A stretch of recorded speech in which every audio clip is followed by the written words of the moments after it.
Hey guys, it's me, Tyler MV. And me, Sterling G. And welcome to the Game Savvy channel. So today on the channel, we're going to be wrapping up this whole E3 thing, talking about every single conference that we saw. Did you enjoy E3 this year? Yeah, it was really good. A lot of surprises, a lot of game announcements, a lot of excitement. I don't think there were many surprises. Yeah, there weren't too many surprises, but it was still an amazing E3. Yeah. So yeah, I guess what we'll do is we'll get into EA, we'll get into Xbox, Square, Bethesda, Ubisoft, PlayStation, and Nintendo. Did I miss anybody? No. That was off the top of my head. It was pretty impressive, actually. Right after this.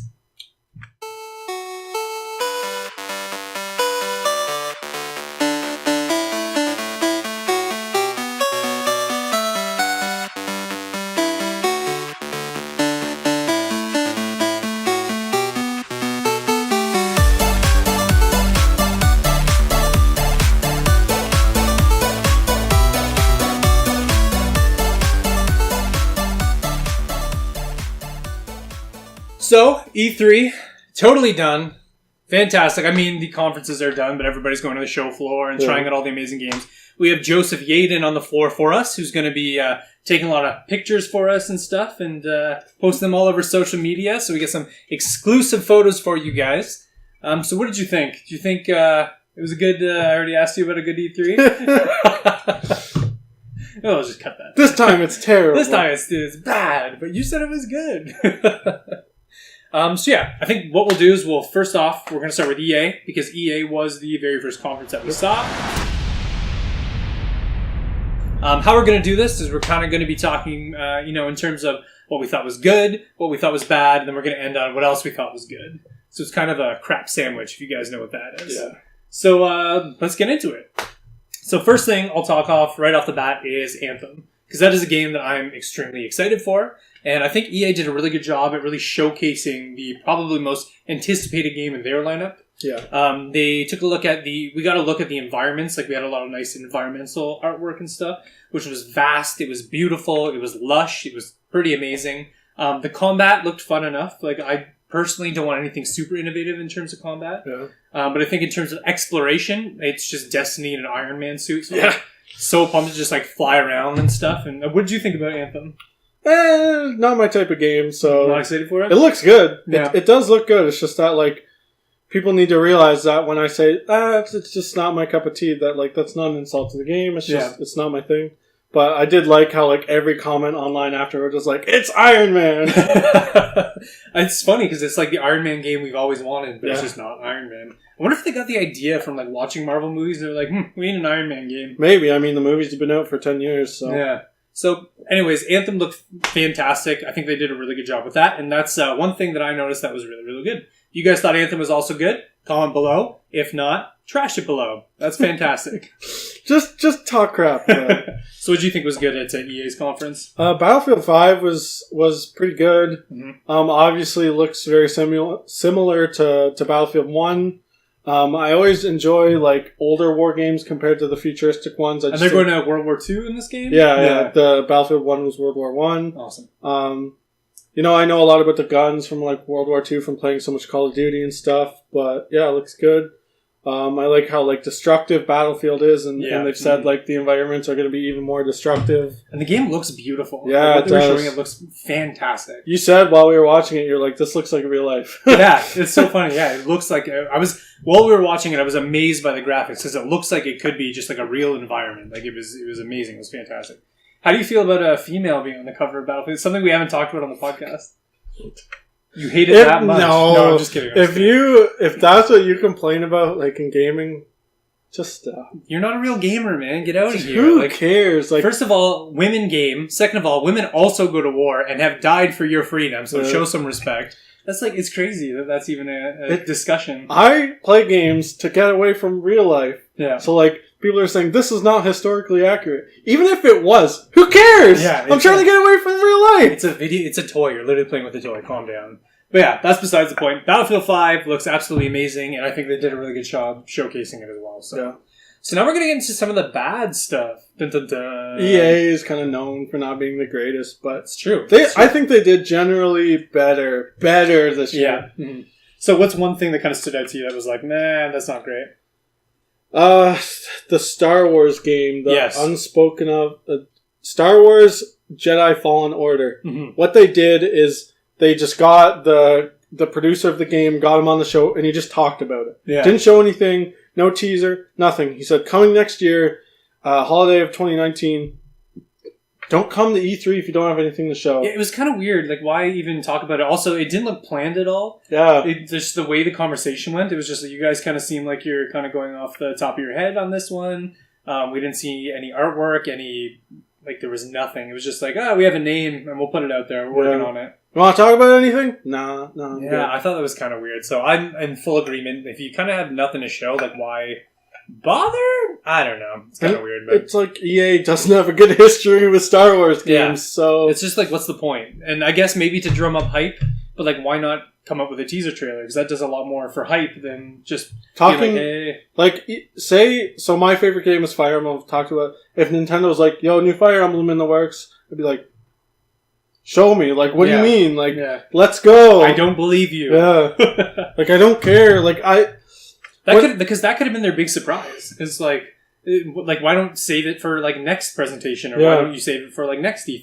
Because then you have like this nice teaser all planned out and stuff, and then there'd be like major hype. Like, I don't know what the agenda is, and kind of like, hey, testing out the name, maybe like seeing like fan reaction online. One of the things I hate most about mostly the video game industry is like articles like, whoa, a new Call of Duty in the works. It's like, obviously, what do you mean? Yeah. Whoa, it's this big deal. It's like, what, are they just going to stop making Call of Duty? It's kind of the franchises that have kind of gone away but were really loved when they were around. Yeah, like BioShock is huge because like we haven't had a new BioShock. Yeah, like that's a big deal. Like that's a big deal. But every year Assassin's Creed, every year Call of Duty. So. Well, even though they skipped a year with Assassin's Creed. But we'll talk about that in the Ubisoft conference for you guys. But yeah, no, I'm in total agreement. I just don't know what the point is. What did you not like? The Command & Conquer presentation and kind of just like general fluff. Even with like the Madden presentation, there was like this weird like fake competitiveness amongst like people. And it was just like, I know you're kind of just like faking it and it's not really good and it's kind of a little cringy. Also, like, Command & Conquer isn't very exciting, especially on a mobile phone. Yeah. The franchise is exciting. It's a huge franchise. Good game, but like when the commentators were commenting and they were like, "Oh, like this is happening." The last missile. God, what? And I'm just like, you're just playing on your phone on stage. I don't know. It's kind of weird. It took a long time, a lot of chunk out of like their presentation. I thought there was kind of like no point in it. I don't know. Maybe they're showcasing mobile competitiveness because I know that is a new trend that's coming out. Is it a trend? Like, is it mobile becoming esports? Big? Yeah, mobile esports is like blowing up right now. I don't even think esports is big enough. It is, man. ESPN, NHL, they're all getting on the esports bandwagon, and mobile esports is like, it's slowly coming up. Yeah, but like with ESPN, when you say esports, they just want to talk about NHL and Madden and stuff. Like League of Legends. Really? Like, Call of Duty, Rainbow Six Siege. Wow, I'd pay to see that. So, esports is growing, and mobile games is like right behind it. So, and I know there's a company out there, I can't remember what they're called. There's a specific company out there whose like goal is to make mobile gaming like competitive and a big thing and stuff. So, it's coming up, but otherwise, I don't know. I thought that was just kind of like cringy and weird, and it would have been nice if it was like Command & Conquer on mobile, because then I've been like, oh, that's cool, I might check that out. But then after like the cringy, like competitive, I was like, nah, I think I've seen enough. I don't really need to download that. Something else I really didn't like was the FIFA presentation. I think I talked to you about this, is that they got these two pro players to play with like a guy from Vine and this other, like, I think he was a rapper. Yeah. And it's just awkward. Like when has celebrities coming and showing off a game ever worked? Yeah. and even during the presentation, the celebrity and the Viner guy were like, we've never played this game. Yeah. Because like the two pros were like freaking out when they scored. They're like, whoa! And the guy's like, calm down, man. Like, I've never played this game. That's so funny. Yeah, again, it just goes back to that fake competitiveness. Yeah. It's just like, we know it, so why are you doing it? Like, we know it's fake, so why? There's different ways to present it, and you don't need to do that every time, because we see through it. There's like a list of things people don't like from E3, like celebrity endorsements, like dance numbers, musicals, like stuff like that. Yeah. And every year people do them, so it's like, are you listening to what people are saying? They're like, in the conference room, they're like, okay guys, we need to pick what to do this year. What do people not like? And they're like, musical numbers, celebrities, and they're like, let's do musical numbers and celebrities. All of it. Yeah. That's funny. But yeah, I mean, so I guess we'll get into the good of EA at that point, because one thing I'd like to mention is that something we didn't mention in the bad, which is loot boxes, microtransactions, DLC, all that stuff. EA was pretty adamant about saying, you know what, this game doesn't have microtransactions. You're going to get everything in the box. There's no loot boxes. So I just want to applaud EA on kind of taking the step in the right direction. I think, they deserve it a little bit after this. I'm a bit iffy about that kind of stuff because that shouldn't be a selling point in a game. That just goes to show how bad it got with EA. For them, yeah, it has to be, because they're the ones that were leading the way, leading everyone down a dark path. I'd say EA was probably the most hated developer after Battlefront 2. So just the fact that they have to say all that just goes to show how untuned they were with their audience. Yeah. With loot boxes and stuff. And so I'm kind of glad they got up there and they were just you know what? No loot boxes, no microtransactions. So that's one of the good things that I say about EA, which was awesome. So what do you think else was good with the EA presentation? I really liked their two indie titles, Unravel 2 and Sea of Solitude. Mm-hmm. I was this is cool. EA's doing, showcasing smaller indie titles. They're single player games. They're more artistic. I liked it. Sea of Solitude also looked really interesting. Yeah. It felt emotional just from the developer getting on stage and talking about it. It's this seems like a real they put love into this. They really cared. It seems like a personal story. What's funny is you don't put love and EA in the same mindset. When you think EA games, you think sports and blowing stuff up and all this stuff. So it's kind of funny when you say EA and love. I just for a second there I was oh yeah, EA puts some compassion in their games, and you see that too with Unravel too as well, and Yarny, and you can see him being separated from wherever he is. He's in a boat and he's floating away, but then he finds a friend along the way. Yeah. So you do get a lot of compassion from their indie titles, and I think they did a good job with that. So. I never thought I'd get the feels from EA. Yeah, EA is providing the feels. So I think that's pretty much it for the EA conference. Those are all the good things, all the bad things. One thing I would like to mention, no NHL. I know that's not a big market, but I'm a huge NHL fan. They didn't show that off. That's fine. It's because I think they do a huge reveal of the NHL awards at the end of the year, so that's probably why. But besides the point, what did you guys think of the EA conference? Comment below, subscribe, all that fun stuff. And I guess we'll get into who's next? Xbox? Yes. So what we'll do is we will get into our Xbox wrap-up discussion. Dun, dun, dun. I think they had the big bulk of games this year. They definitely showed off the most games. Yeah. I think they had the most surprises. Yeah, they definitely had the most. I would say, they had the most to gain and most to lose at this conference. Like we said in the last E3 predictions podcast, I predicted they would win because they had to. Because Nintendo can do whatever. They can just these are our games. This is what's coming out. PlayStation, these are our games. This is what's coming out. With Microsoft, it was we don't know what's coming out. So every single announcement is going to be a surprise no matter what. Which was kind of nice, actually. They got it right off the bat. Yeah. And I think, so we'll start off with what I thought was good. And probably the biggest announcement coming out of their conference was the acquisition of the 5 new studios that they're going to be making exclusives for them. And so that includes Undead Labs, who makes State of Decay 2, which I know you're a huge fan of. Yeah. That includes Playground Games, which does the Forza Horizon series. And the fabled... the rumored to be doing Fable. And what's funny is he we'll get into that in a second, actually. So, Playground, Undead Labs, we have... Team Ninja? Was that the name? Ninja Theory. We had Ninja Theory, who just most recently came out with the HELLBLADE game, Senua's Sacrifice. Senua? They also Something Sacrifice. They make Devil May Cry. Yeah, they made DMC Devil May Cry. That's right, yeah.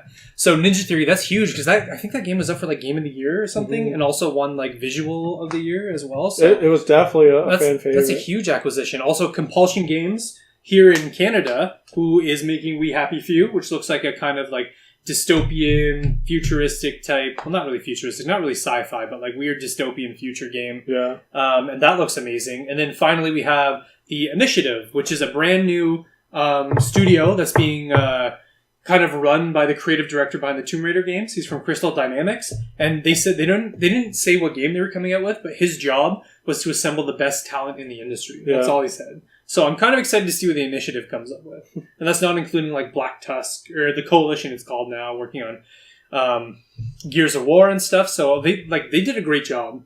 I said at the beginning of this, they needed to convince people that Xbox was the platform to go with. So they needed to make Xbox fans happy with what they have, and they need to make PlayStation and Nintendo fans be like, I might buy an Xbox. I think with the acquisition of the studios, and more importantly, the acquisition with more exclusives, like if they get the sequel to Hellblade, if they get We Happy Few, if we get a new Fable game, like I think people are going to be like, holy crap, I might buy an Xbox for next generation. Yeah. So I think that's huge. I think that's fantastic, and I think they got a huge win with that. So that was one of the good things that we had. How with that company, like the initiative, how we're gonna bring all the best people. It's like we got Miyamoto, we got Konami, we're bringing everyone in on this. Like, could you imagine? That's hilarious. I would love to see Kojima and Miyamoto work on a game. I wonder what that would be like. Oh God, don't do some weird stealth platformer that that'd be fantastic. Stealth Mario. Yeah. So what do you think was good from the Xbox? Oh, when I first saw this trailer, like I was like, what is this? Like, what is going on? And then it showed like the One Piece ship, and then it showed the Dragon Ball Z spaceship. Yeah. I was like, what is going on?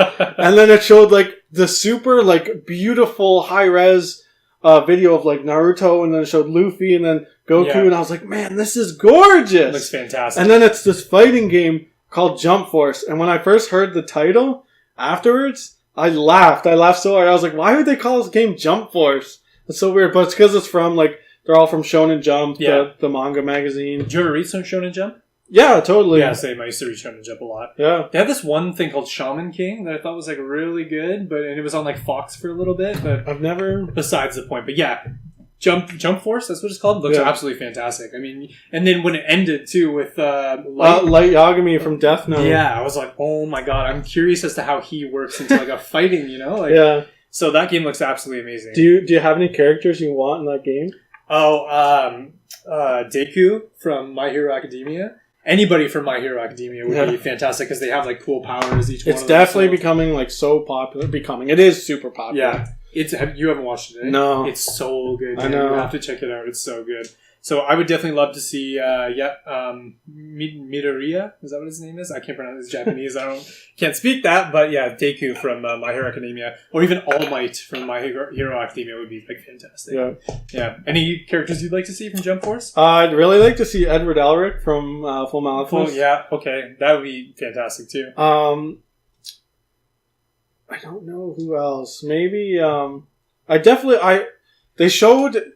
They didn't show it in the trailer, but during gameplay there was Sasuke and Zoro from Naruto and One Piece. Mm-hmm. So I hope there is more than like a couple characters from each franchise. Yeah. So like I'd love to see like Sanji from One Piece, like Yamcha from like Dragon Ball Z.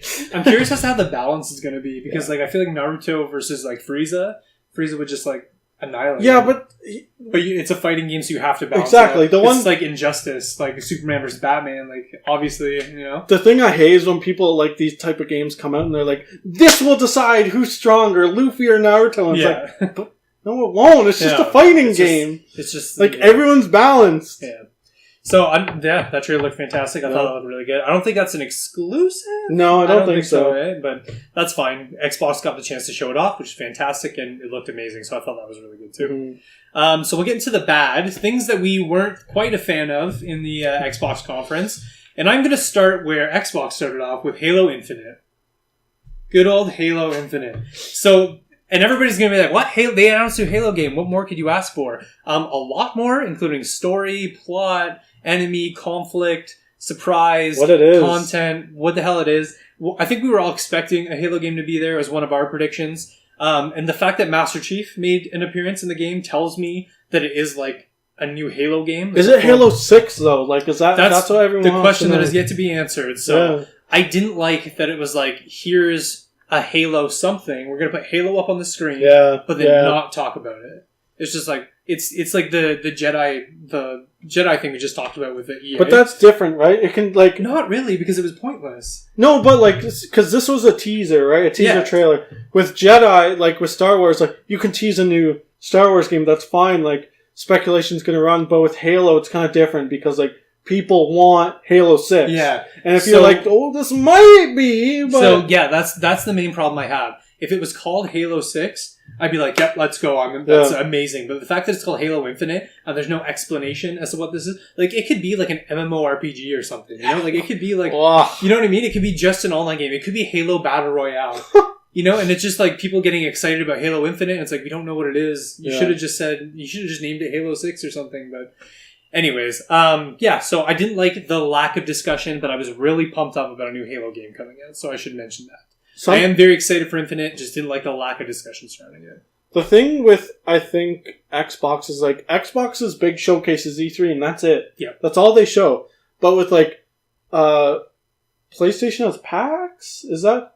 They have PPSX. Yes, they have that. And then Nintendo does like 4 other directs throughout the year. Plus the Japanese game show. Exactly. They can show it at different times, but like this is Xbox's big show. So if you're showing off Halo, it better be what people want, and it better be a good explanation. There's one more that Xbox goes to, and they go really ham at. It's like, it's the one in Germany usually. Metro? No. Hold on, let me Google this. Quick cut. Game Conference Germany. Oh, I thought you meant Gamescom? Games Convention? Gamescom, that's what it is. Yeah, so they go really ham at Gamescom. So I'm kind of thinking they use the time to talk about Gears of War 5, I think. And we might see a lot more Halo at Gamescom. Okay. Because they're like, we don't really need to talk about Gears of War 5. We already talked about it at E3. Maybe they'll talk more about it. That's what I'm kind of hoping for. Yeah. So. And they've done that in the past, where they tease something at E3 and then talk more about it, at Gamescom. So hopefully we can look forward to Halo Infinite at Gamescom. But for now, a little lack of information kind of had me like, man. Okay.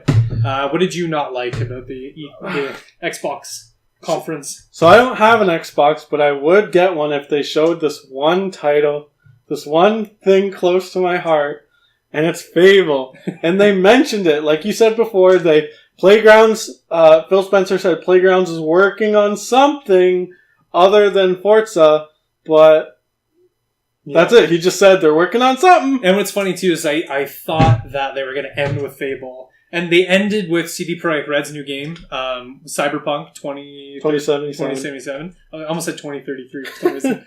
2077, which is like a fantastic game. It looked amazing, but you were watching it and you were like, it's not Fable. Like it was kind of like disappointing, especially because he hinted towards an open world game. And he said, we're talking about that later. Yeah, he specifically said, we'll talk about it later, and then they never talked about it. So how later? Maybe Gamescom? I don't know. Yeah. But yeah, I agree. That was kind of disappointing. But yeah, and it kind of did a disservice to Cyberpunk, I think, a little bit. So, but it looked fantastic. So. Yeah. But agreed. No Fable was kind of a bummer. So, that's it. Oh. So what else did you think was good at the Xbox conference? The overall presentation, their whole conference was good. I think it was 2 hours long. Yeah. It was tight. It was reveal, talk about it for like a minute, reveal, switch to this guy, reveal, like, it was very fast-paced, but, like, it felt like it wasn't, like, okay, show. Wait, what was I just seeing? Like, what's going on? It was so well-paced. There was no gimmicks. There was no musical numbers. There's no fluff. Yeah, it was just, like... There's no fake competitiveness. Exactly. Phil Spencer came out. He says, we're showing this many games, this many world premieres, this many exclusives. Let's do it right now. Yeah. No fluff, no competition, no people coming out on the stage, no nothing. And that's what I like. Just straight to the point. We're showing games here. That's it. Yeah, I thought that was fantastic too. And I think they did a really good job overall, just like, again, solidifying their product with Xbox gamers, preparing them for next generation and the future of Xbox, while also maybe convincing some people to like, I might go Xbox. I might just do that. So I think they did a really great job with their overall conference. Yeah. Do you like more like a conference like Phil Spencer on stage talking? In between a couple of games, or like Nintendo where it's just a video presentation? Phil Spencer, the conference. I think it's just the spectacle is grander, and I think you're on the edge of your seat a little more. Like, we'll get into Nintendo, but when they announced like that brand new game that I was really excited for, it kind of seemed like, oh, it's coming out, now moving on. It's like, no, wait, I wanted to learn more about it. So I kind of don't mind. Like, it doesn't make a big difference to me. Yeah. Because Nintendo has done like presentations before in person, and they don't always go very well because like they're a Japanese company, like it's a different culture. They should probably just have like the North American team put it together. Like I don't know why, but it's hard, right? Because then it's like, hey, you have to explain what's going on to Miyamoto. Like you gotta get Reggie out there, good old Reggie. it's... I would prefer Nintendo to have like a live conference. I think there'd be a lot more hype. Like when they did the showcase for the Nintendo Switch and it was live and they were doing stuff. That was amazing. I thought that was fantastic. I just think this year they didn't need to. Yeah, they didn't need to. They're already on top. Like they're killing it, so it didn't matter. So. But yeah, Xbox's was so good. Yeah, it was really a good presentation. And I think what we'll do is we'll end on some games because we finally got some games from Xbox, which is awesome. Yeah. Gears of War 5, to the surprise of nobody. Well, it was kind of I was really pumped about it. And I love the idea of playing as... Kate? Kate, yes. That's going to be really awesome because in the last one you got to play as JD. And so I think playing her story, which is the most interesting of all their stories... is she like awesome. A character from the series? Like, or Gears 4. Oh, yeah, she was in Gears 4, and the game ends on her pendant, which is a big story point in Gears 5 because it is a hive symbol. Okay, and so it's kind of like it was her grandmother, so it's kind of like, who are you? Where are you from? What's your story? What's your background? Who is your ancestors? So, and you still got to play as Marcus in 4, right? For a little bit. There was a couple of missions, where you got to play as Marcus, which is kind of cool. So. Do you mind? Because like it looked like the game was focused on Kate. Do you mind not playing as Marcus? I mind, I don't mind playing as... Well, like, I got to play as Marcus for 3 games before that. So I'm like, just give me other characters. JD in the first game was so similar to Marcus that you didn't really, like, think about it. But I'd even like Kate to come with, like, maybe some different mechanics because she is smaller. She is... I would like maybe a little more swift action from her and stuff, so... Because she does have that ability, so... It's just funny, because, like, when you have these long-standing, like, franchises that people are very passionate about, and you do something like switch the main character, people usually don't like that at all. Like, that's like a Resident Evil game, and like, oh, there's no Leon or Chris. People be like, why would you introduce a new character when we already have like, these characters we love type deal. But I like the idea that Marcus is still part of the universe. He's still part of the story. He's still integral to the story. He's just taking a backseat because his trilogy's over. So it's almost like next generation, and his son, and Coltrane's son, and he's older in the game, so he's got like gray hair, but he's still a badass. One thing I wanted to point out about this is their focus on story, because Gears of War is such a meathead type game. Like it's like football players and like come on, and so I love the idea that they're focusing on story, and it's a super interesting story too. Yeah. So I'm really happy about that. So what do you guys think of Gears of War 5? Comment below. We'd love to hear your opinion. I'm super pumped about it. And one other game that I wanted to mention is Ori and the Will of the Wisps. Ooh, I got one too after. Because we forgot about it. We might as well talk about the games because we haven't talked about Xbox games in forever. But Ori and the Blind Forest is probably one of the best games I've ever played. It's visually stunning. The story's amazing. The mechanics are so good. The level design is like Metroidvania in a forest. It's absolutely fantastic. And it's just an all-around like great game. If you haven't played Ori and the Blind Forest, go out and check it out. It's absolutely fantastic. And Ori and the Will of the Wisp almost like delivers even more on like the beauty and the artwork. And I saw some new mechanics in there as well that look fantastic. So that's an exclusive that I'm like really pumped about. Yeah. My one game was the Shadows Die Twice. Sekiro? I think that's how you say it. Yeah.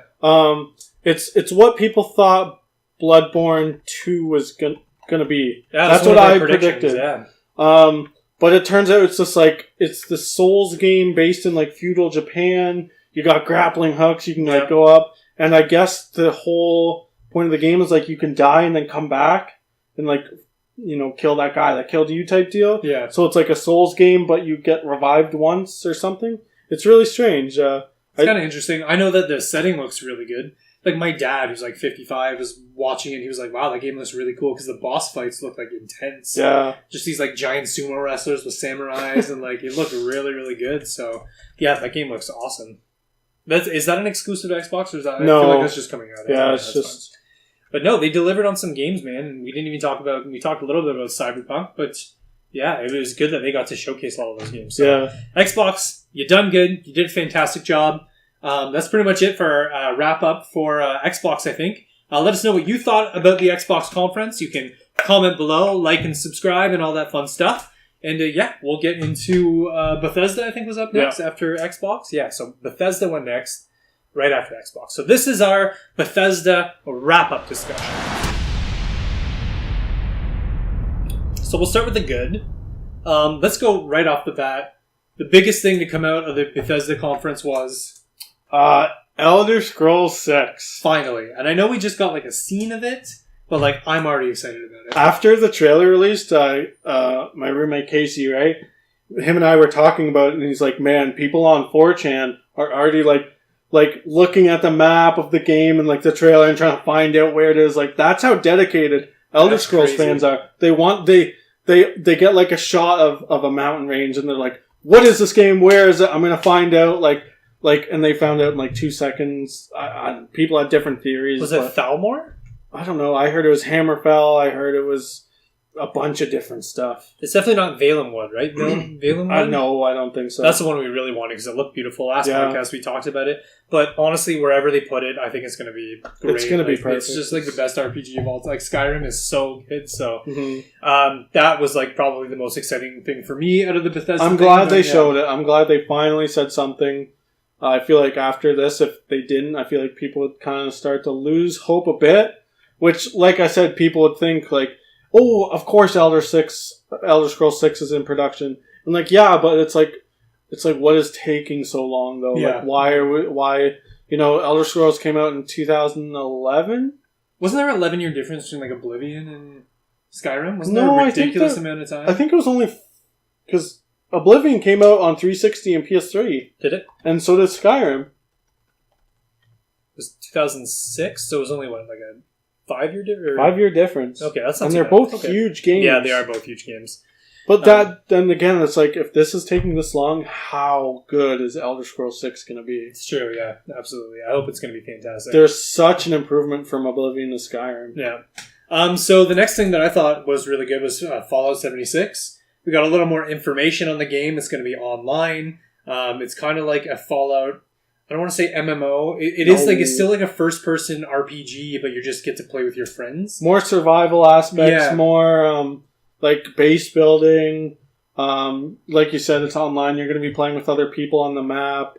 So, yeah, it's like an online RPG. Yeah, well, it pretty much is an MMORPG.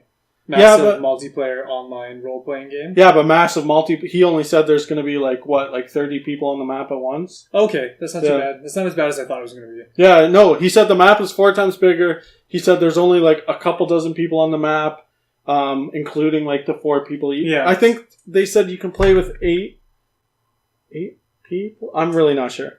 So yeah, it's not that... I wouldn't consider it MMO. Like, when I think MMO, I think World of Warcraft. I think this is just like an online Fallout. Yeah. And it looks really good. I love that, what's his name? Can't think of his name right now. Todd Howard? Todd Howard, thank you. I love that he went up there and he was just like, all right, we're going to answer your questions. Everybody calm down. Is it, like, are you going to be able to solo this? Absolutely. Like, it was just funny how he's just like, we hear your concerns, just calm it down. So that was kind of cool. So yeah, Fallout 76 looks really good. It's going to be the newest installment into the Fallout series. I don't know. Is it actually going to be like Fallout 5? Like, is this actually like the new Fallout? No, they said it's a spin-off game. It is a spin-off? Yeah. Okay, cool. How do you feel about no VATS?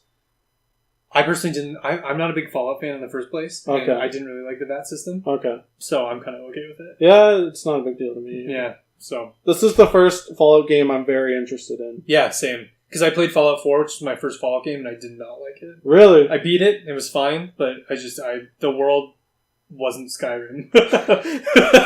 I just find the Fallout universe kind of boring. That's my opinion. But one of my favorite game mechanics ever is base building. Yeah. And they showed that a lot in Fallout 76. And so that's my least favorite mechanic, is base building. I love it. Whenever he showed up, he's like, we need to build bases. I'm like, get out of here. Stop bothering me. I'm trying to play this game. I love it. Yeah, so...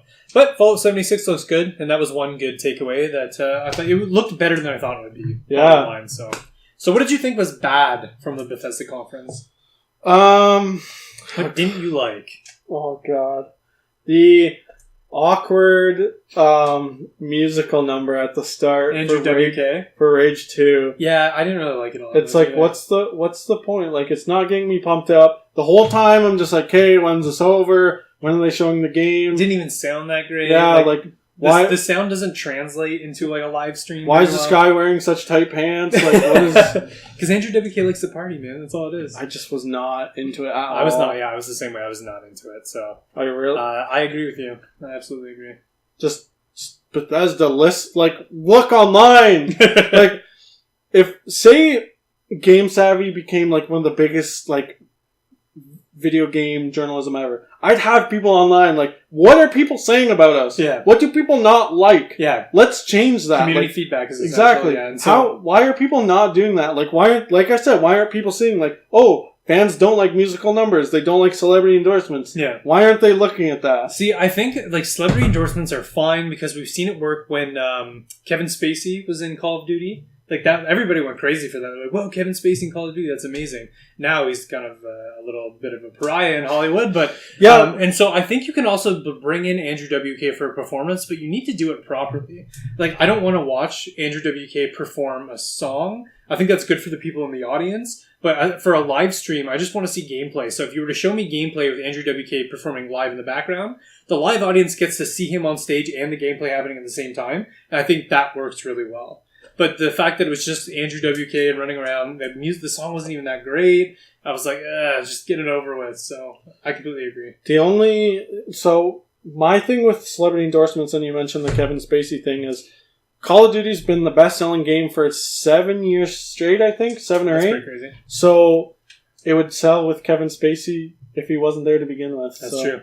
But then you also see like Death Stranding that has like Norman Reedus and... I feel like that's different. He's not endorsing the Mikkelsen. game. He's in the game. Yeah. But it still has a celebrity firepower, and I think people are really excited to see Norman Reedus in a game. Yeah. So I think there's a way to do it right. I think that's the right way to do it in Death Stranding, and there's a wrong way to do it, and that's have the celebrity almost overshadow the game. Like, yeah, Kevin Spacey's in the game. Like, that's fine, but it doesn't overshadow. Yeah, and like...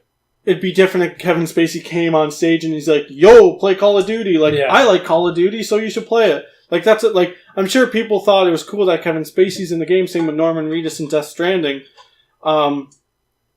I don't think people are definitely as passionate about Kevin Spacey even back then, especially not now. Just celebrities in general. Then someone like Norman Reedus, who like teenage girls go crazy over for some reason. I would rather Miyamoto up there like endorsing a game. Could you imagine if Miyamoto went up on Xbox's stage and he'd be like, "I played Gears of War 5 and it was great." Yeah, and it's just like, yeah, that's an endorsement that I will definitely take into consideration. Like, that's fantastic. Could you imagine if he did that and like Nintendo afterwards was like, "What the hell, man? What are you doing?" That'd be so funny. So I agree. The music in Lumber before Rage 2 was a little awkward. And I guess the one thing that I thought was bad from the Bethesda conference was there was too much like community talk. There was too much like, hey, we just like to pray. People just, hey, we just want to shout out to our community. And like the Elder Scrolls Online, like, hey, just want to talk about our community. And it's like, that's not why we're here. It's good for the players, I guess, to like feel appreciation. But it's one of those moments where it was like, okay, let's get this over with. And it went on for a little too long. And it's like, but that's just me being a greedy gamer. And I just like get to the games. So that's one of those things. They didn't really like show anything completely new too. There were some new game modes and some little DLC things here and there, but it wasn't like a E3. Like, just get on stage and be like, hey, we'd like to thank everyone, blah, blah, blah. Like, Elder Scrolls Online is played by like 5 million people a year. That's good. Here's the new DLC. That's it. Yeah. I don't want a 5-minute explanation about their community because I'm not part of it. Yeah. If you are a part of it, that's good. But like, think of the millions of people who are watching or not. Even that could be said for like, oh, they unveiled a new Gears of War game, but I'm not a Gears of War fan. Yeah, that's true. But it might only be like a 2-minute trailer. Yeah. Like, that's it. And then you're on to the next thing. And like, it's just a different disconnect in a way. Yeah, I think so. And it's kind of weird too because it's kind of like, hey, we just want to thank our community and definitely not recruit more people who are watching this to play the game. But here's some reasons to jump into the game. We're not trying to recruit you. We're just thanking our community, but also please go buy our game. And it's just like, all right, you're obviously advertising here. Why don't you just be straight up about it? You know, I don't know. It's kind of weird. So beating around the bush and a lot of community talk, that's kind of something that, which honestly isn't that bad of a thing. It's just kind of, every conference does it. Bethesda, you're not alone. So what else did you think was really good from the Bethesda conference? The kind of format from it. I thought Xbox's was better. There were a few hiccups in the Bethesda conference. Obviously, like I mentioned, the musical number, that sucked. But I like the casual laid backness of Bethesda. I like them like saying the F word on stage. Like, that's funny. It's casual. I like them being like, yo, here's the new Skyrim game, and then trolling people with, like, Skyrim on the Alexa. Yeah. I like how they know, like, everyone's there for Elder Scrolls 6. I like how laid back Todd Howard is. He's like, he's like, this is what it is. You're all degenerates. Get off my goddamn stage. It's so true. Yeah, he's like, they let me out of my cage every couple of years. I'm back. I love his tone of voice too. Is also very good. It's all like, all right, you have questions and concerns. I'm here to answer them all. Everybody, calm down. It's confidence. That's what he has. He knows. He knows Bethesda. He knows what's up. He knows they're one of the best. He's like, just let me tell you what you want. Like, it's because the Fallout 76 announcement was the same thing as I'm feeling with Halo Infinite.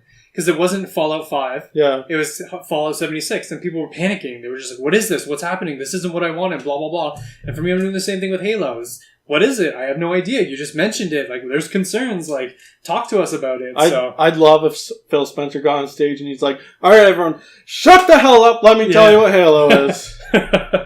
So, yeah, I think I agree with that. I think, their format was really good. I get why people go the more, animatronic, like, the business, or say, like, Phil Spencer, like, hey, this is Xbox this year, yada, yada, yada. But then, I get why that is, but I like the more casual, like, yo, what's up? Like, I'm goddamn Todd Howard, like, let me tell you what's up. See, and like the way Todd Howard does it too is just very smooth. It's very suave. Yeah. Because there's a lot of people that try and hype, and they're like, "Hey guys," like, and you end up looking like a big nerd. So he has like that perfect balance of like confidence and cool, not trying to like be a spaz and like overhype and stuff. He's just like, we're confident in our games. You guys are going to be really happy about it, and here's why. And it's just like, all right, yeah, I believe you, Todd. I just think, even though everyone does it, I think some people aren't good at acting like they're not reading from a script in a way. Mm-hmm. You could even, watch Todd Howard, like, look down at the script every 10 seconds, but, like, with someone like Phil Spencer, it felt a bit more scripted in a way. Yeah, I think so, But yeah. He's very professional. Yeah. Which I actually don't mind, because the games do the talking for him, so it kind of works out. So I think we'll end on some games that we got from Bethesda then. The first one was the mobile game, Elder Scrolls Blades, which I think is a very interesting mobile experience. We didn't get a lot of mobile game stuff this year. I'm happy for that. You're happy for that? I know you like mobile gaming. But... So I like the idea of having like an RPG exploration type thing with very simple combat mechanics. Leveling up your character, stats and stuff like that.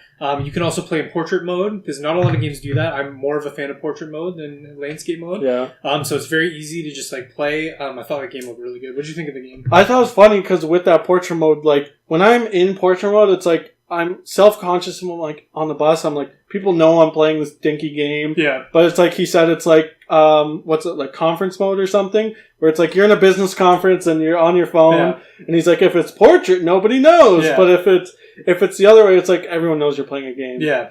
So that was kind of a nice benefit to it, I think. I'm not interested in mobile gaming. It didn't hit me. The only thing that did is when they're like, you can build your own town. I'm like, I'm like, maybe I will pick it up, but it's not a big deal to me. Yeah. And one other thing I will mention is Starfield. Is their brand new sci-fi game they're working on.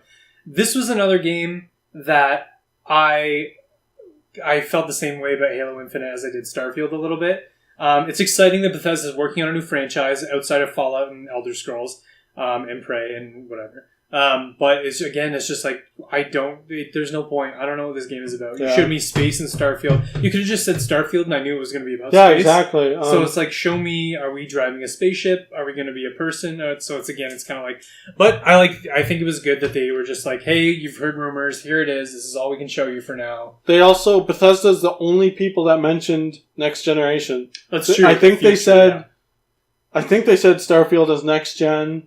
They didn't say next generation, but they did say the future. Yeah, so whatever that future means. generations or something. However way you want, but yeah. So yeah. So we got some good games from them, so that's awesome. So I think Bethesda had a fantastic conference all around. I like their cool attitude, as we talked about. And I think they did a really good job this year. So that's pretty much it for our wrap-up of the Bethesda conference. What did you guys think of the Bethesda conference? Comment below. We'd love to hear from you. Like and subscribe and all that fun stuff. And I think we're going to move on to Square Enix's conference, which we're not going to spend too much time on because Square Enix didn't spend a lot of time on there. Yeah. Why they even had a conference to begin with is beyond me. So we don't have a lot of good from this. I mean, they showed off Kingdom Hearts, which is fine, which was the same trailer that we got from Xbox. They showed off some new games too, but it was just... Did they? What did they... There were some games that I can't even think of because I wasn't interested. They showed off Tomb Raider, but you'd already seen that again at Microsoft. what like. It was short. It was sweet. It was to the point, but it was a bad point.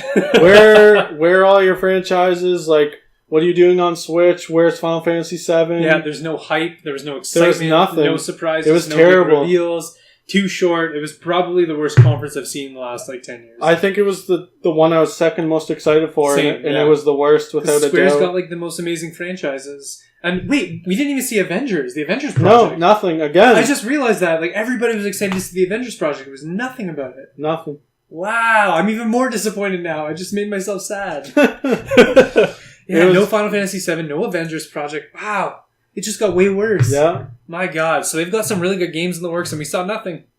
Nothing we didn't already know. Did they show Octopath Traveler? I think they may show a little. They did it at the Switch conf at Nintendo, but they just announced there's a new demo. And nothing. Just straight nothing. It's weird that they didn't even mention Final Fantasy VII or mention Avengers, that it's still in the works.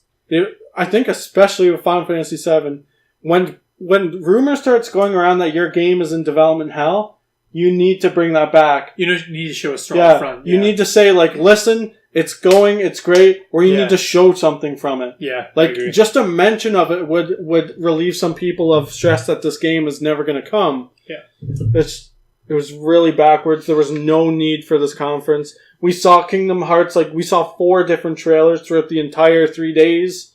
It just didn't need to... Yeah. So Square Enix's conference, our wrap-up is short, sweet, to the point. It's not a good point. So that's pretty much our wrap-up for Square Enix. There wasn't a lot that happened. If you missed it, you didn't miss anything. Yeah. So, that's pretty much it for our wrap-up for Square Enix.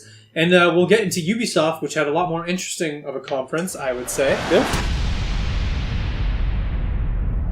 And so we'll start off right off the bat. What did you like from the Ubisoft conference? Skull and Bones. Skull and Bones look really good. Oh, it looks brilliant. It's basically Assassin's Creed 4. The whole pirate thing, super built off that. I loved Assassin's Creed 4. It's the last game I fully played from the series. Yeah. The pirate ships were the best part. Yeah, they were really good. I don't know if there's a story in Skull and Bones or what, but it looks very good. It looks very fun. It looks like they took everything good and made it even better. So it's funny how the pirate thing is really played up in video games right now. Between Sea of Thieves, there was another game shown at the PC gaming show that was basically Sea of Thieves. There's Skull and Bones that's coming out. We've got we saw that Pirates of the Caribbean thing in Kingdom Hearts. That seems kind of weird. It was based off At World's End, which came out a long time 10 years ago. Yeah, but not even 13 years ago or something. It's been a while. Yeah. But a lot of pirate things happening, and Skull and Bones is kind of, fitting that trend. But I think they're kind of at the forefront of that trend. I think people are following them because the game looks beautiful. It looks fun. It looks exactly like Black Flag, which is, again, Ubisoft basically came out and said, everybody loved the pirate thing in Black Flag, so we just took that and made it its own game. I'm happy with that. That's fine with me. So it did look absolutely amazing. Would you get it? I'd get it, without a doubt. I'm debating. I probably have to see more about it. I'm very stingy when it comes to spending money on games. You really have to impress me, because games take up 40 hours of your life, right? Even more. Skyrim's taking up hundreds of hours of my life. So for somebody for my time and money, I'm you really need to have a product that is really good. I'm kind of a snob when it comes to that. So I'll buy anything on. Well, no, that's so not You're true. You're a video game whore. Yeah, no. I definitely try to always play something before I give my 2 cents, even if I'm not exactly sure. Even with Vampire, which I just bought, I knew nothing about that game and I just bought it randomly. Yeah. And sometimes doing that has really, really surprised me. Yeah. One of my favorite games of all time, The Witcher 3, I'd never seen anything. I just bought it. I heard it was good. I was the same way, yeah. But I saw the reviews and I watched it on Twitch and I was like, I should get this game. It's pretty good. Yeah. That's just my life, man. I went to, so I came here to Ottawa. I moved here because I needed somewhere to go to school. Yeah. I didn't even check out the school. I just said, I'm going to go here. And here I am. You're just following your instincts. Yeah, I'm very, very spontaneous. I'm like that with gaming as well. So yeah, you'll probably get Skull and Bones then? Oh yeah, without a doubt. That's awesome. I wish it was for Switch. That'd be awesome. Mm-hmm. So another game that they discussed at the Ubisoft conference was Assassin's Creed Odyssey, which looks beautiful. It looks action-packed. I love the story. I love that you can play as both a male and female character. Love the representation. everything about it. I think ancient. It's taking place in ancient Greece. I think everything about ancient Greece is really interesting. They also showed a minotaur that you get to take on in the game, which looked awesome. Just everything about it looked really good to me. I should say it looked good to me. This guy, I don't know. Oh god. So Assassin's Creed was one of the things that I took away. That I was like, Ubisoft, you killed it with also the gameplay and the exposure and the cinematic trailer too. Leonidas' broken spear and all the mechanics that come along with that is absolutely epic. It looks so good. So let us know what you thought of Assassin's Creed in the comments below. Because I'm going to right now. So what did you think was bad when it came to Ubisoft's conference? Assassin's Creed! So I thought it was so great. What did you think was bad about Assassin's Creed? I just wrote an article about it. About like Assassin's Creed being a yearly release. And my whole thing with Assassin's Creed is I really don't think it's much of an improvement from year to year. They did take a year off though with Origins. Yes, and people said that it's a lot better. But then again, now we're back into another game this year. Like they're going back to that format. It's reinventing itself as an RPG. Definitely, it's not just because they do have like level ups and mechanics and different weapons. Yeah, skill and trees. And So the things I don't like about it. A lot of the things that they showed, like, whoa, this is an Assassin's Creed, are clearly from older games. Mm-hmm. They showed, like, soldiers fighting on a battlefield and you're fighting along with them. That's from Assassin's Creed 3. They showed ship battles, Assassin's Creed 4. They showed you get to play as a girl and a guy, and, like, it wasn't as in-depth, but that's just Assassin's Creed Syndicate. But are they not just taking, like, the best things from all the Assassin's Creed games and putting them into one game? Yes, Like, that's true. That's good, but they're portraying it like, whoa, look at this new thing. Like, we're being so new and inventive. The game, you might as well, in my opinion, from what we saw from the trailer, just take the Assassin's Creed name out. It doesn't look like it has anything to do with assassins, assassinating, nothing to do with the Creed, blah, blah, blah. And I read that criticism from Origins as well. I haven't played the game. I'll fully admit I don't know anything about it. I just saw a couple people saying that. Because they completely abandoned the Abstergo and the Desmond Miles and all that stuff. I didn't play Origins, so I really don't know if it's in there at all. I'm hoping to pick it up actually sometime in the next couple months. But they completely abandoned. That's what kind of made it most interesting. My favorite thing was the whole Desmond Miles story outside of the Animus. I loved that. And then I think it was Assassin's Creed 3. They canned him. No more Desmond. He's gone. I remember playing Assassin's Creed 4 and a bit of Unity, and like it's just a different story every time. Like it doesn't follow anything. It was the death of a larger narrative, and it just didn't. It's just not my thing. Yeah. I was not impressed at all. I didn't even think it looked that great. Why, it looked beautiful. What are you talking about? It just looked like another Assassin's Creed game to me. Alright, fair enough. And like I do think the whole like spear of Leonidas, right? Yeah, Leonidas. So that's kind of cool, but it's like looks very supernatural. Yeah. And Assassin's Creed has always had like a touch of supernatural, usually with that big plot twist at the end. This looks like it's just diving in. Which I prefer. I've always wanted more. I think we got that from Origins. I think there was like a giant snake, like a basilisk you got to fight. I think Anubis was somebody you got to fight in the game. So they're kind of diving into it, and I prefer that. Like the Minotaur looks absolutely amazing. Like when we talk about games like The Division, I always felt like supernatural stuff was missing from it. Like anything zombie or even alien or sci-fi, just something. Yeah, but then, like you said, remember when we were watching the conference and you're like, how come every game is like post-apocalyptic? Yeah, it's very true. I don't want every game to be supernatural. Yeah. Like, I like the hints of it. Like, one of my favorite things about, let's say, Pirates of the Caribbean was not when it's all supernatural, it's like when there's a hint of it with like, there's Davy Jones, not when like there's ghosts flying around, there's all this crap happening. I agree with you, yeah. And like I said, with Assassin's Creed, the only supernatural was like meeting that like supernatural god at the end that like completely twisted the game around. Not like diving headfirst into like, there's gods now, like they're everywhere, like you have Leonidas' spear, it's all magical. But, and that's something that Game of Thrones did really well, too. It was kind of just like, we hinted towards creatures and White Walkers and dragons, and they slowly built it up over time. So, I think that's something, that's a good point. And I don't think they might not be diving into supernatural, because there was one moment where you fight a Minotaur, but everything else seemed very, like, set in reality. Like, it was war and fighting and all this stuff. Like, there wasn't, like, a Minotaur around every corner or something like that, but there might be elements of it, so who knows. So, you didn't like Assassin's Creed. I loved it. We'll see what plays out. One thing that I did not like from the Ubisoft conference was Just Dance. Yeah. Especially as their like opening game, because there was like a dancing panda and all these dancing people, and they were so confident and hype, and they came through like the conference floor and went up on stage, and it's very confusing for us because we're like, what is happening right now? Yeah. And then Just Dance was revealed in like the background, and we're like, oh, it's Just Dance, okay. Which is releasing on the Wii and the Xbox 360 with Kinect. What is happening? What? It's so weird. So I thought that was a huge weird moment. So I mean, it's a game that probably makes the millions. It's for the casual audience that again probably haven't bought new consoles. Yeah. Probably still stuck with the 360 and the Wii. So I get it, but at the same time, I don't know. It was weird, awkward, and cringy. So. Yeah. One thing I definitely didn't like. What did you think of the dance number? I've said it like probably 3 times during this podcast. Please stop. Please stop the dance numbers. I'm done.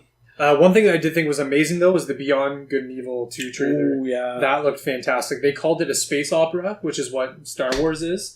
And the cinematics looked fantastic. The story looks fantastic. I think that was the most gorgeous trailer, in my opinion. Yes, it was beautiful. Yeah. Action-packed. There was a twist at the end. I think the main character from the first game is now the villain of this game. So it just looks absolutely amazing. I know people were going crazy for it online. A lot of hype behind it. Do you think you'd pick up Beyond Good and Evil 2? Yeah, definitely. I would definitely pick it up, even though I didn't even play the first one. But it looks like that's good. That's what a good game is like with The Witcher 3. I haven't played Witcher 1 and 2, but I'll pick it up. So it's just storytelling. It comes down to if you're telling a good story, people are going to be attracted to it. Yeah. So Beyond Good and Evil 2 looked fantastic, and that was one of the good things I thought. What did you think was good? The last good thing about the Ubisoft conference? This is kind of like contradicting myself because Elijah Wood came out on stage, right? Yeah. When he unveiled Transcendence. But the thing is like... Transference? Yeah, is that it? Transference. He didn't endorse the game. It's his company making the game. So that's a bit better. He's not like, yo, I'm Frodo. Here's my new game. He's like, listen, I'm helping make this game. This is it. Here it is. And the trailer was so creepy. It was good. It was creepy. It was good. I feel like my fiance is gonna like that because she's not really into video games, but she liked Life is Strange because it was a little more realistic. Yeah. She doesn't like scary stuff though, but this looked kind of scary. But I feel like she'd be really into it. I'd be really into this too. It does look very good. Is it VR? I think it is VR. Yeah. And it looks fantastic. So I'm kind of really excited for that. That looked absolutely good. I agree with you on that. And I think we should make a shout out to the partnership that Ubisoft is having with Nintendo. Right. So Ubisoft is definitely going, not even building. They've built a great relationship with Nintendo. Yeah. They're backing the Switch a lot. They're releasing, I think they had, besides obviously Nintendo, they said, hey, this is also coming to Switch. This is coming to Switch. Yeah. I think only Bethesda's, 1 game is coming to Switch. Xbox had none. Yeah. But Ubisoft is yo, it's Mario & Rabbids DLC, the Trials game. I think there was, 1 or 2 other ones. They had Miyamoto on stage. Yeah. For what was that game called? The Starlink? Star Fox is going to be in Starlink. Star Fox. That was a huge surprise, actually. In terms of, surprise that you said they weren't a lot, that was a really cool one, so I really like that. That's a Smash Bros. Reveal, right? It's yo, new character, and it's who's it going to be? That's that's bringing Master Chief onto the Nintendo stage, right? Here's a Nintendo character for this Ubisoft game. Yeah. I find the more walls that they break down between the companies, the less console wars there are. And I think we're all better for that. It depends, right? Because Smash Bros. Has, Metal Gear and Sega. Yeah. That's not, an Xbox character, right? Oh, I totally get that, yeah. Those are more, third party. I guess, no, Metal Gear's been on different other than PlayStation, so again, it all depends. It is a third party, but it's still a step in the right direction. I don't think it's unity. It's more unity, but I don't think it's breaking down the console wars type deal. Okay. Yeah. Well, I think it's good no matter what. Yeah, because we're even seeing it with PlayStation, bringing Crash Insane Trilogy to all the consoles, and we're seeing it with Microsoft owns Minecraft, and that's on all the consoles as well. So Microsoft owns Minecraft? Yeah. Really? I didn't know that. Imagine making that an exclusive on Xbox. I'm surprised they haven't. Yeah. Well, they probably know. Well, I'm sure they're laughing to the bank because they're like, we're making all the money off PlayStation. Yeah. So it's kind of a win-win for them. So if they want to sell consoles, they make an exclusive. They want to sell games, they put it as many places as they can. So, but yeah, Minecraft is owned by Microsoft. Huh. So I think that's pretty much it for the Ubisoft conference. I think we got a lot of good games out of them. We didn't even mention the Division 2, which looks absolutely awesome. So yeah, I think that was awesome. I think that's a wrap for Ubisoft. If you guys want, you can comment below. Let us know what you thought of the Ubisoft conference.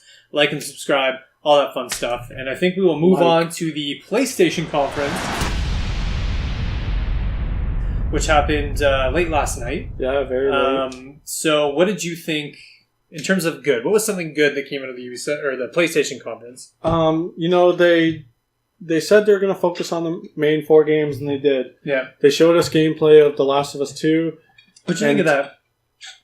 I think during the trailer, I turned to you. I was like, is this like gameplay or like is this very scripted? Like, couldn't even tell. Yeah. Maybe it was very meticulous and planned out, but like everything looked so smooth. Very cinematic. Yeah. So if the gameplay is like as cinematic as we saw, then that's pretty innovative. I think that's amazing. Yeah. Like, I've never seen a gameplay like that before. So if that is gameplay, it's extremely impressive. And like it looks really good. I think that'd be a game of the year. I think, is it coming out next year or this year? Or they didn't give I don't know when the release is. I think that's already in content for Game of the Year. Yeah. If that's how it plays. Yeah. So Last of Us 2 did look absolutely really good. And same with like even the cutscenes too. The graphics were a little weird. I don't know if it was the live stream. The cutscenes and the trailers and stuff, like they didn't look that good. No, yeah, I don't know what was going on with that. It was kind of strange. I do wish we saw a bit more Joel too, the other protagonist. Yeah, no Joel, that's right. One thing I did like though, and The Last of Us was really good at certain dynamics, like when you're surrounded by all this chaos, they take a moment to see like the zoo animals that are like out there. And so it was cool to see her like kiss that other girl and then go into like the action and then go back to the kiss, because the dynamics are very like calm and like there's this way of life and then there's this way of life. So they play those dynamics like really, really well. The Last of Us definitely like kind of changed how we tell stories in games. Yeah, I think so. And like definitely, like you mentioned, that's like it can't all be like this action. Like you gotta have emotion in there. You gotta have real relationships. Yeah. Mm-hmm. So I agree. So Last of Us 2 looked absolutely amazing. And the thing that the good thing that I saw from the PlayStation conference was Ghost of Tsushima, which looked beautiful. Gorgeous. It looks so like the color palette that they use it pops. It's fantastic. It's like tranquil. It's beautiful. Like it looks so good. There's always that like cliche like samurai fight with like the flowers flying like tree in the background. They had like that in the trailer. I was like, I've never seen something that looks this gorgeous. And it's another game where the combat looks cinematic. Yeah. It kind of looked like, we mentioned it while we were watching, it was The Witcher 3, but in like ancient China or something. Yeah. Like it looked like really, really cool. So that game, and gory and action-packed. The combat looked fantastic. Chop some guy's arm off. Yeah, like the storytelling looks really good. There's a like twist where like you meet a friend and all of a sudden you're fighting that friend. Yeah. And like, so Ghost of Tsushima looks really good. I can't even say it. Tsushima? Ghost of Tsushima? Tsushima is a lot easier to pronounce. Yeah. Tsushima. We'll just say that. Ghost of Miyamoto. So what'd you think of Tsushima? You thought it was good too? Oh, I'll buy it without a doubt. That looks absolutely amazing. One thing that I'll mention that was kind of something that I didn't like too much was kind of like the awkward conference. It was kind of like they started out in a church and you're like, why is it in a church? And it made sense because in the Last of Us 2 trailer it starts off in the exact same church. So it makes sense, but at first you're kind of just like uncomfortable. Like, yeah, it's weird. Like, what is going on? And then the banjo player starts and you're like, I really don't know what's happening. But then you realize it's Last of Us music, and so you're like, okay. Yeah, but like, again, it's just not needed. Like, I'm already in the mood to see the game. Like, let's go. So that was kind of weird. And then they moved everybody to the conference, like different conference halls. And then again, they had like the guy playing the flute for Ghost of Tsushima. They had an intermission in the middle of like, after The Last of Us, they're like, all right, let's talk about that. And it's like, it went to a completely different different people, different, like, it was clearly outside. And it's like, what? Like, the pacing was very, very weird. Yeah. And so what did you think was kind of bad from that conference?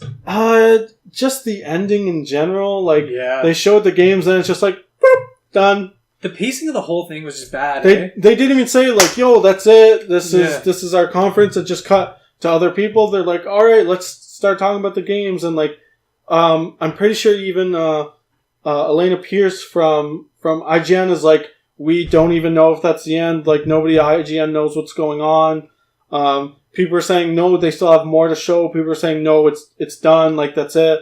And, like, even at the end, I was like, is that, like, it? Like, I get that they're only showing those games, but, like there's, it was short. It was short and to the point, which is always good. Yeah. They showed off their beautiful games that are coming out that PlayStation fans know, like, were announced, and we haven't seen too much about it, and we got to see a lot more of it, which is good. But the pacing was off, and there were no big surprises. No closure. No, like, they were just, like, they showed Spider-Man, then it faded out, and that was just the end. Yeah, no, like Sean Layden coming up being like, thank you, PlayStation fans. Yeah. Thank you to everybody. Like, it was kind of weird. The ending was weird. The pacing was weird. Conference was weird. So, yeah, that was kind of whatever. I kind of like, and I guess since we're on the bad, because we're not going to go back to it, I just want to give a shout out to Death Stranding gameplay. I don't know if you're in agreement with me, but like there was just a lot of walking. Yeah. That's all we saw. Apparently there's no combat in the game. Which is fine, because I've actually been an advocate for less combat in games. Because my dad came up to me, he's like, is there any games out there that you like just don't kill people?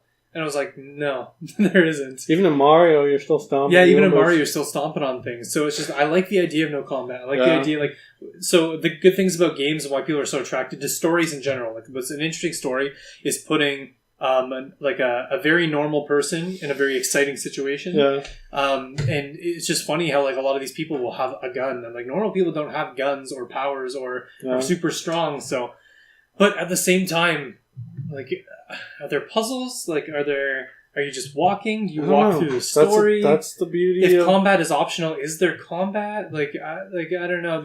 It didn't make me want to buy the game. Like, it made me less interested in the game. And I think that did a huge disservice to... I'm sold already. Like, I'm sold on the story, but in terms of, is it fun? Yeah. I don't know. That gameplay was really boring. But, like, I've had games like that where it's like, well, like, what is this game? Like, I've played it and I'm like, I don't really know if I'm having fun. But then, like, by the end, it all comes together and it's like, this is the greatest thing I've ever played. Yeah. So one surprise that did happen from PlayStation that you want to talk about was the last good thing on your list from the PlayStation conference. It was, remember we were joking while we were watching, we were like, what is this, like the Ratatouille trailer with like the rat crawling around, but then it panned out and it was Leon, Resident Evil 2 remake, and that game looks gorgeous. Leon looks a bit different. Yeah. We've seen him in the future, but that's like 20 years later. Yeah. They showed gameplay, it looks so gorgeous, it looks scary. It looks like it has a great atmosphere. That's not a remaster. It's a full remake of the game. Yeah, because like the old game is like fixed camera angles. Like it's Leon stomping around. Yeah. It's like turn, shoot, turn, shoot, and that just doesn't hold up. Yeah, no. This is Resident Evil 4 over the shoulder camera. New, like, everything built from the ground up, voice acting, yada, yada, yada. Can't wait. It does look really good, yeah. That was a nice surprise to see, because was it rumored or was it confirmed that we are making it? No, they've said that they are making it. Cool, and this is their first look at it? Yeah. That's awesome. Are you a Resident Evil fan? I am, yeah. Resident Evil's Biohazard was so good. Yeah. I played the first couple. I think Resident Evil 3 was the one with Nemesis. Yeah. That was like the scariest game at the time I'd ever played. I don't know how old I was when it came out, but I was very young. I remember it being so scary I had to turn it off. I couldn't finish the game. I used to have Resident Evil 2 on PS1, and I still do. I've lost my PS1, all my other games. I still have my original Resident Evil 2. That's awesome. I don't know why I still have it. I haven't played it in years. I've never beat it, anything, but I have it with all my other games. Yeah. I remember the Resident Evil movie, too, the first one that came out. I was watching it with my mom, and we had to turn it off. I was too scared of it. Yeah? I've never been afraid of a movie in my life, but that was the one movie that I was like, nah, I can't watch this anymore. Could you watch it now? I mean, the movies sure. are garbage. I watched it I watched it maybe like a couple months ago, and I was like, why was I afraid of this? Yeah. But at the time, the build-up to, like, zombies weren't big back then. Yeah. So this was kind of the first zombie movie in a while, and, like, the anticipation, like, you kind of knew zombies were coming, and it was just like, I didn't like that calm before the storm. I like that. That's my favorite things about zombie movies is, like, it's like, when is it going to happen? Like, when's the first guy going to take a chunk out of someone? And it's very ominous, and I love that. Yeah, it's very good. So, and I think the last thing on my list was the Spider-Man gameplay that we got, because Spider-Man looks beautiful, looks like it plays beautiful. The combat looks like so much fun. It's very like Arkham Asylum meets Spider-Man, I guess, because like you can combo using all his abilities and his skills and stuff. So, and also the villains. Like, we got to see 5 different villains and 1 secret villain. That's what I like. At the end of the trailer. Like, they're using characters, like, they're, they've already said that, like, Kingpin is also going to be in it. That's true, yeah. I think a few other people as well.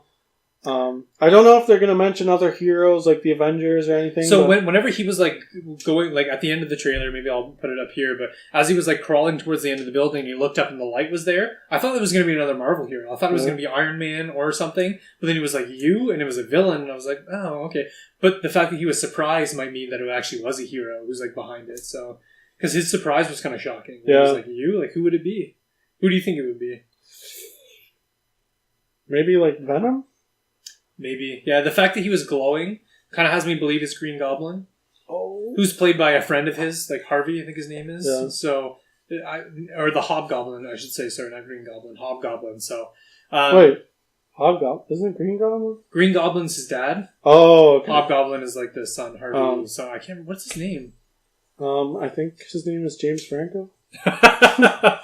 James Franco. Harvey Hobgoblin. Harvey Spencer? Nope. Just type in Hobgoblin, Spider-Man. Hobgoblin, Spider-Man. Alter ego, Roderick Kingsley. No, that's definitely not it. Norman Osborn. Harry Osborn. It's not even Harvey, it's Harry. Harry. So the Osborn, so okay, then I guess it is Green Goblin. I thought it was Hobgoblin, but yeah, I guess it is Green Goblin. So, yeah, I assume it's Green Goblin because he would look up and see his buddy Harry and be like, you? And you see the light from like his jets or whatever on the... Wasn't he in the trailer? Green Goblin? You saw Scorpion, Rhino, Negative Man, Electro, and... I think that's it. No, there's one more because there were 5 that I can't think of right now.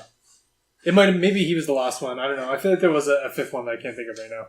But yeah, so they're using the villains, which is fantastic. The story looks pretty good. The action looks really good. Like, I'm sold on a Spider-Man game. I don't even own a PS4, but I might, like, buy one or at least steal yours for a weekend. You'll have to pry that out of my hands, man. So other than the awkward conference, I think PlayStation had a pretty good conference. Not a lot of surprises, but it's like, hey, you already know what games we're coming out with. You're getting games very soon. Here they are in length and in detail, which is awesome. So they missed a few big ones that people thought were coming. Well, like Days Gone was... Days Gone, Bloodborne 2, Final Fantasy 7. Yeah, so that was kind of disappointing, but is what it is. So, yeah, I don't know. Let us know what you guys thought in the comments of the PlayStation conference. And I think we'll get on to our last conference. Save the best for last, Nintendo. Yep. These are just in order of when they came out, but Nintendo had a pretty good conference. So we'll start with you. We'll start with the coup d'etat, as they say. I don't even know if that's a thing. What did you think was good coming out of the Nintendo conference? Obviously, Smash Bros. Super Smash Bros. Ultimate. Yeah. We should say the big reveal. Super Smash Bros. Ultimate. It had every character from all the old games. 68 characters are going to be in the game. 68. Young Link, Pichu, like Mega Man, all the DLC characters. Yeah, it's crazy. I was excited to see Sonic and Pac-Man and all those classic video game characters too. What's his name? Snake is back. Solid Snake, yeah, absolutely. They did introduce a few new characters. All right, we'll start with Daisy because she's the most kind of disappointing one. I think it was like maybe a fan demand. Like, I don't know why else they would put it in, because I think they might think they need more female characters, which is fine. And I get that she's very similar to Peach. It's just another Echo character, she's just as they call them. Clone character, which is fine. There's Daisy fans out there, so they get the opportunity to play as her, even though it's kind of an Echo character. But we'll talk about Ridley, because Ridley's kind of the most exciting. That was definitely a fan ask, because people have been asking for Ridley for quite some time now. It was kind of seen as we can't do it because he's so big. Shrink him. Shrink him. What did you think of Ridley in the game? I thought it was cool. It was a cool trailer. Yeah. He looks cool. He looks strong. Scary. Yeah. I'd say he's the scariest character without a doubt. Yeah, honestly, he looks really overpowered too. Because he's so big, his reach is incredible. But he's not like Bowser where he's like slow. He's also really fast too. Yeah. So he's got a big reach. He's really fast. And he's also got some ranged attacks where he shoots that fireball. And that, can he fly? Like, and I think he can fly too. So it's just like, how do you defeat him? How do you beat him? One of the things about the whole Smash Bros. Thing is like people thought, okay, they're obviously announcing a bunch of new characters, but that didn't really happen. They announced Inklings, Daisy, and Ridley, and that was pretty much it. I think he said it in the conference that his priority was getting every single character in. That's great. I think it's wonderful. And because all the updates, and there were many updates and a lot of characters, it's like he was kind of like, I hope you weren't like thinking of like too many new characters. Like he said that. And I think that was more a dynamic thing because he's like, yeah, we have one more character for you. But at the same time, it's like, I appreciate all those characters in it. I'm pretty happy with that. And it doesn't stop them from releasing more characters in the future. So I do like, I think they said that only to start with, you only get to play as the original Smash Bros. Roster, right? Then you unlock every character. Which preferred. I like that. I love that. Actually, I love that. Like, you have to earn those characters. I didn't like in Smash 4 where it's just you get every character off the bat. Yeah, because there's a point to playing through the campaign or story or whatever. Anything, any of the other modes, try and get there. Like, it feels like a challenge. Like, what are the chances that these characters are actually going to be DLC? You have to like buy them for $1. Which ones? Like all of the extra ones no. outside of the core. You don't think so? Nintendo they would pull that. Nintendo wouldn't pull that on us. No, they're not EA.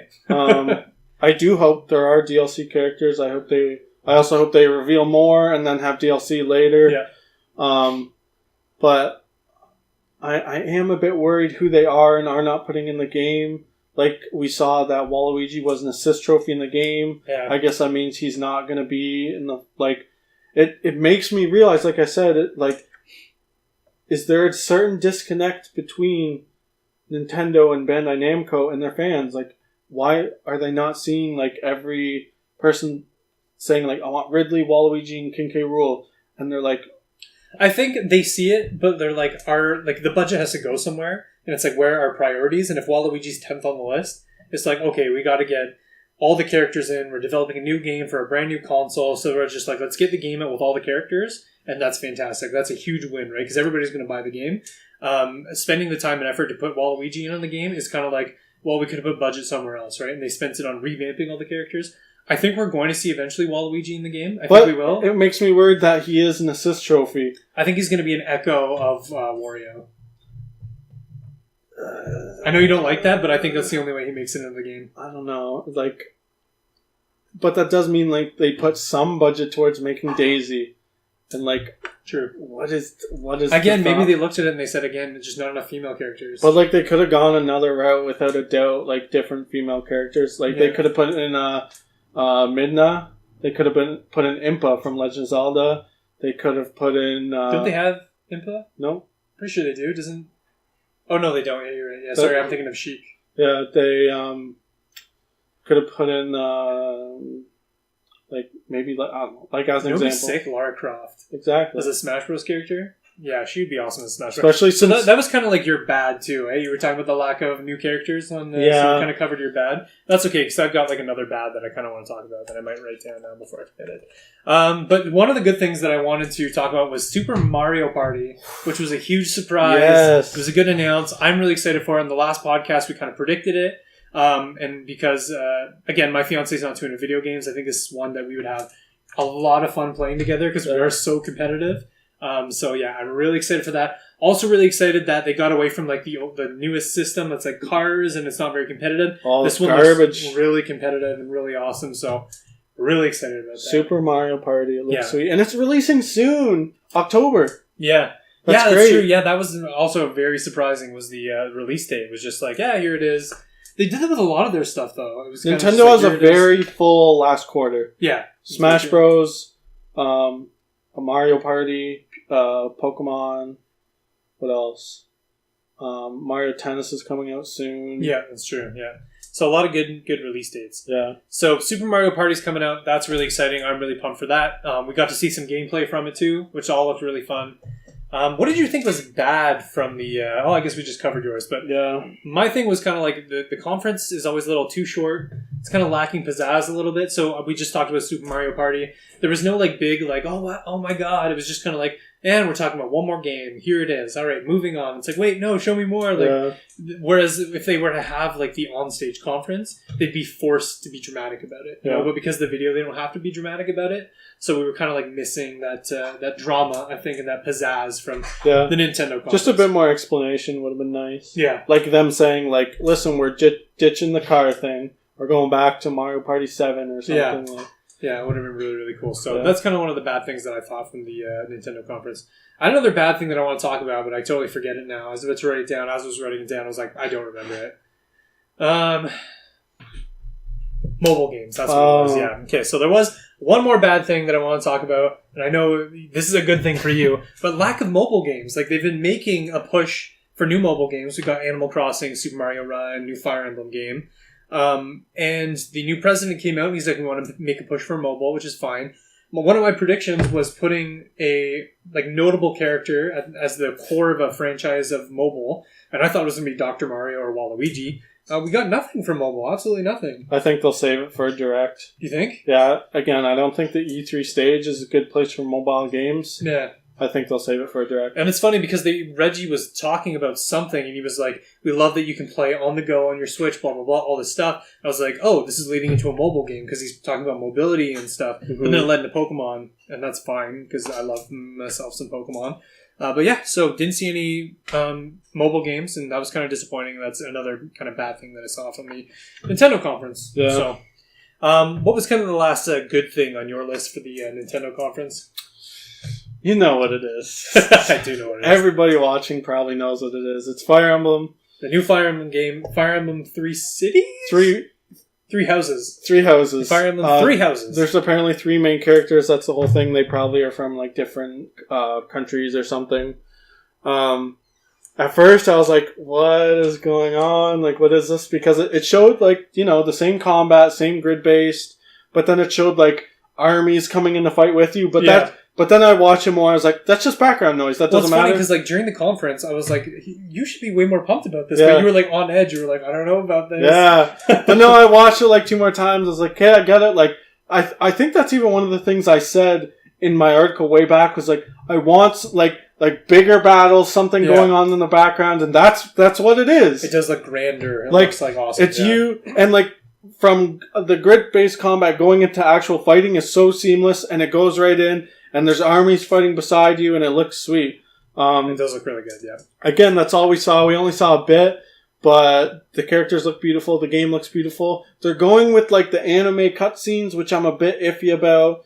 Anime video games don't always are very popular. Yeah. It's usually a niche community, and with Fire Emblem going so like gaining in popularity, I thought they'd go more of the other Fire Emblem games that aren't like that, but who knows? Cool. Yeah, Fire Emblem does look pretty good. I'm not really a big Fire Emblem fan, but I'd love to watch you play it and see how excited you get about it.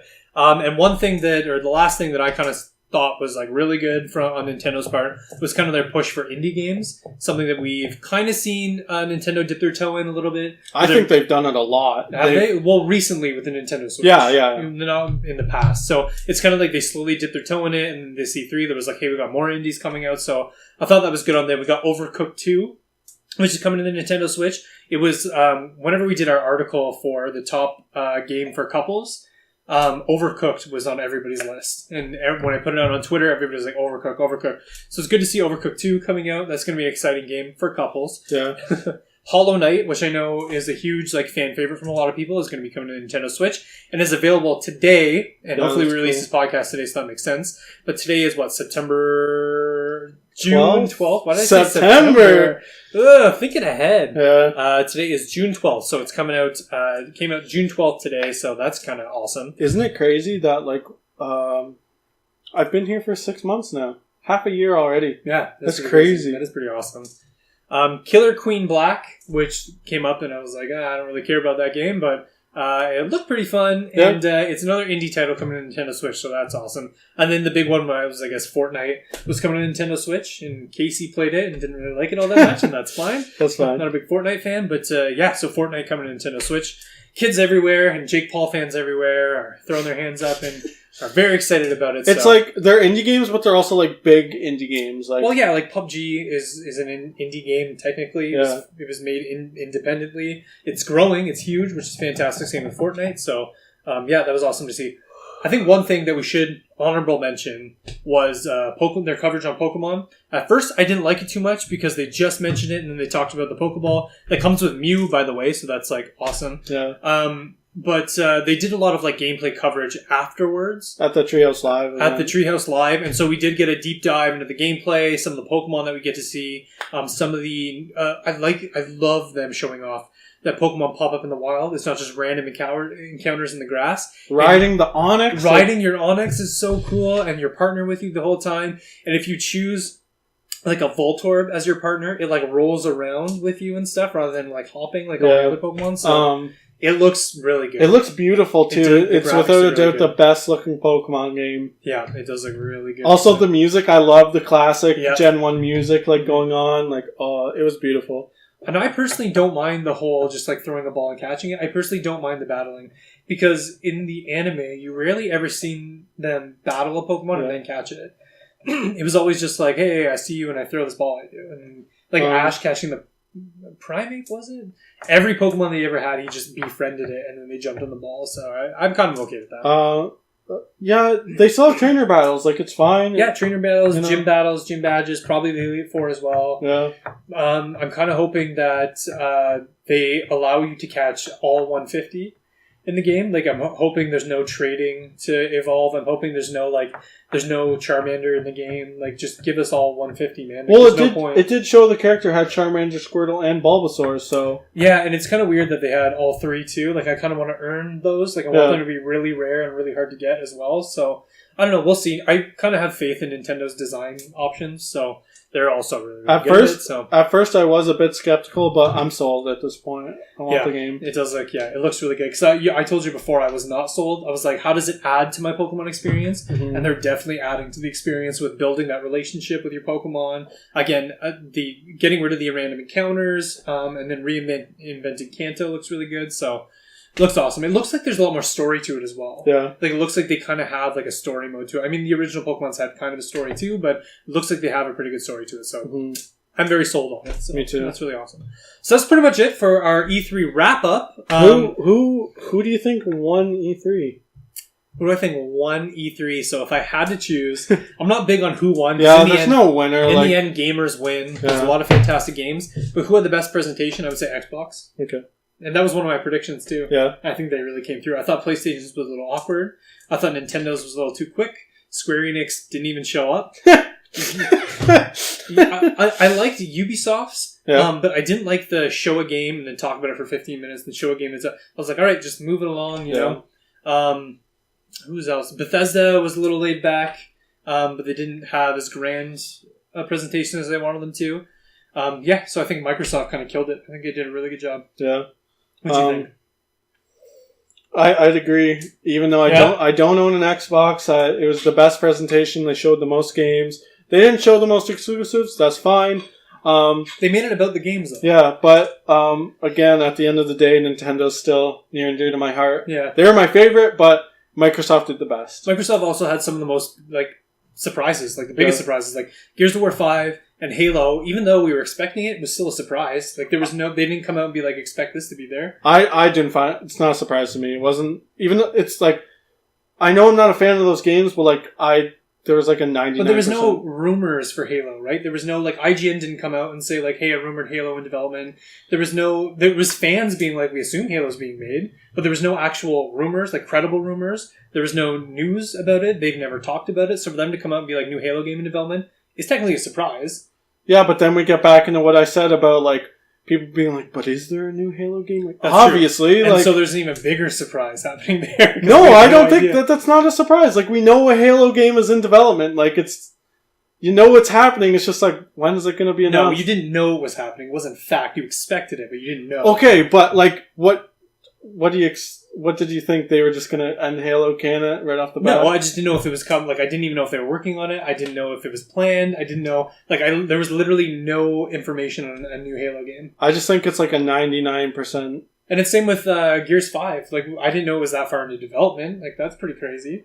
And so that just for them to be like, hey, a new Gears game coming out is like awesome. That's fantastic. I think it's just a matter of when compared to But the biggest surprise was definitely the new studios that they acquired. Yeah. Like, that was huge. Like, that is an organizational shift. Yeah. So that's fantastic. I thought that was the biggest surprise to come out of there. So I think they had the best surprises, the most surprises.